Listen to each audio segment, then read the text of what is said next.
আজ চলে আসলাম আমরা অমিতদের পুকুরে। অমিতদের পুকুরে এটা এই যে জাল টানা হচ্ছে। তো টোটাল জল করে এখানে 5 বিঘার মোটামুটি বড় পুকুর। আমি আর রাকেশ আছি এখানে। তো ওই সাইডে জাল তোলা হবে। এখানে খুব একটা বড় মাছ নেই, সব ওই চারা মাছ। অমিতদেরও চারা মাছের কাজ। তো জাল টানা হচ্ছে, দেখতে থাকো কি কি মাছ হয় সবই দেখাবো। এই যে অমিত আর সুমন জাল টানছে, আর সবে জাল টানা শুরু হলো। এইটুকু টানা হয়েছে, আর জাল উঠবে ওই পারে। এই যে সুমন আর ওই যে আছে অমিত। সুমনের গায়ে কি শক্তি দেখো, জাল একাই টেনে দিচ্ছে। এত বড় পুকুরে সুমন জাল একাই টেনে দিচ্ছে। আর এই পুকুরটাও পুরো মাঠের ভিতরে। এই দেখো চারি সাইডে মাঠ। এই যে দুদিন আগে বৃষ্টি হয়েছে, জল জমে ওদিকে সর্ষের চাষ হয়েছে। আর এই সাইডে দু একটা বাড়ি ঘর আছে, এটাও মাঠের ভিতরে। আর ওইদিকেও মাঠ, এই যে পুরোটাই মাঠের ভিতরে। আর ওই সাইডে জঙ্গল আছে। প্রায় জাল টানা কমপ্লিট। এই কোনার দিকে চলছে এই যে। আর ওই যে ওই মাথার থেকে শুরু হয়েছিল, ওই যে ওই মাথা, এই যে যেটুক মধ্যখানে দাঁড়িয়ে।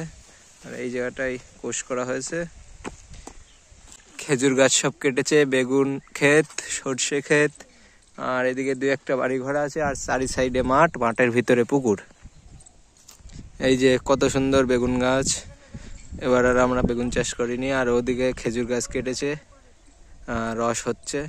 এই যে আমার ক্যামেরাম্যান, আমি যখন মাছ ধরি আমার মধ্যে মধ্যে ভিডিও করে দেয়। অসংখ্য ধন্যবাদ ক্যামেরাম্যানকে। ঠিক আছে। আর এই যে মাছ ধরা চলছে। এই যে প্রায় কাছে গিয়েছে জাল, আর একটুখানি আছে। জাল টানা প্রায় শেষের মুহূর্তে। এই দেখো প্রায় জাল গুছিয়ে গিয়েছে, শেষের মুহূর্তে জাল টানা। সুমন টান টান।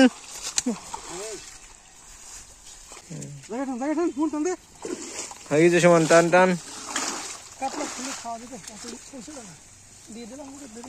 ওকে দিয়ে দিবি, আমারও মোটা মাছ খেতে। আমাদের জাল টানা এখানে কমপ্লিট হলো। আর এবার মাছ বাছাই হবে। আর দুই সাইডে দুটো হাপা করা হলো, হাপায় মাছ রাখা হবে। আর এই পুকুরে যা মাছ আছে, এই যে মাছগুলো সব দেখা যাচ্ছে, এই মাছগুলো সব এখান থেকে অন্য পুকুরে নিয়ে যাওয়া হবে। আর এর ভিতরে সব বেশিরভাগ পোনা মাছ আছে, রুই মাছ, মৃগেল মাছ, আর কাতলা, গ্লাস কাপ, আর কিছু দেশি মাছ আছে। তো এই পুকুরে দেশি মাছ বলতে পুঁটি, দেশি পুঁটি যেগুলো, ওইগুলো মায়া। আর বিভিন্ন রকম মাছ, দেশি মাছ আছে, শোল মাছও আছে। আর আজকের জাল টানায় দেশি মাছের ভিতরে সব থেকে বেশি পরিমাণ উঠেছে ফলুই মাছ। ফলুই মাছ আর দেশি পুঁটি, এই দুটো মাছ প্রচুর পরিমাণে আছে। আর এই মাছগুলো এই পুকুরে ছিল না। তো অমিতদের আরেকটা পুকুর আছে, সেখানে বিষ দিয়ে দিয়েছিল কেউ শয়তানি করে। তো ওখান থেকে যখন সব মাছ মরে যাচ্ছিল, তখন সব মাছ ড্রামে করে এনে এই পুকুরে ঢালা হয়েছিল।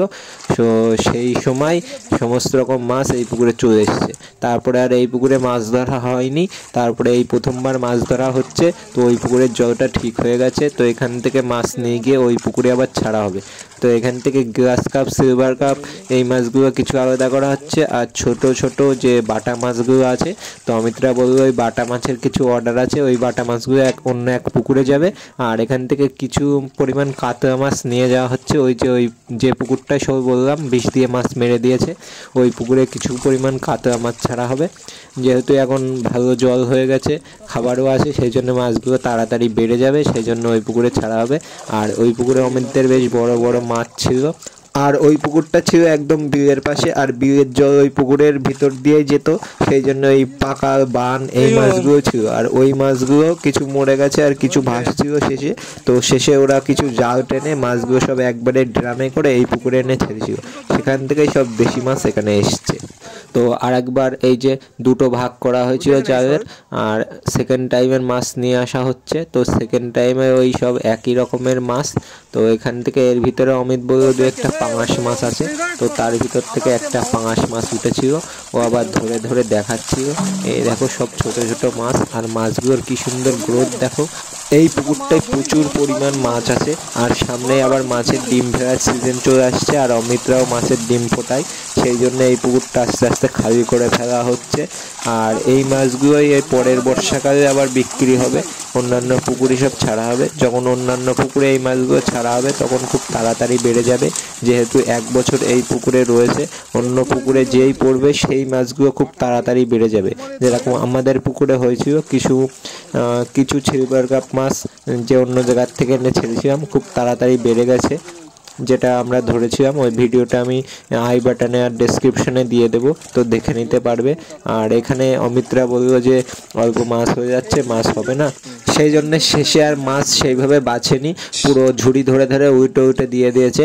অতটা আর বাছা হয়নি, যেহেতু মাছ কম হয়ে যাচ্ছে বললো, সেই জন্য সব বড় মাছগুলো ছেড়ে দিল আর ছোট মাছগুলো সব ঝুড়ি ধরে ধরে উল্টে দিল। যেহেতু ওই পুকুরে কোনো মাছই নেই, সেই জন্য ওই পুকুরে বেশি পরিমাণ মাছ দেওয়া হলো। আর এই হচ্ছে সেই পাঙাশটা। আর এছাড়াও আরও অনেকগুলো পাঙাশ আছে, তার ভিতর থেকে এই একটা পাঙাশই উঠেছিল। আর এই দেখো এই মাছগুলো শেষে ছিল, এর ভিতরে ওই যে দেখা যাচ্ছে কত বড় বড় ফলুই মাছ আর সিলভার কাপ মাছ আর 2-1টা হয়তো বাটা মাছ আছে আর মৃগেল মাছ আছে। আর এখান থেকে অল্প কিছু মাছ বেছে নেওয়ার পরে আমরা আর মাছ নেইনি, এখান থেকে আমরা সমস্ত মাছ ছেড়ে দিয়েছি। তো আমাদের মাছ ধরা এখানেই কমপ্লিট হলো। আর এই মাছ কটা এখানেই এইভাবে থেকে যাবে। আজকে মাছ ধরা শেষ, এই মাছগুলো নিয়ে যাওয়া হবে এখন। এই যে সব জাল নামানো হচ্ছে। আর এই যে এই দুটো হাপায় মাছ রাখা হয়েছে, এই দেখো এই সমস্ত মাছ রয়েছে এখানে। আর এই মাছগুলো বিকালের টাইমে নিয়ে গিয়ে অন্য পুকুরে ছাড়া হবে।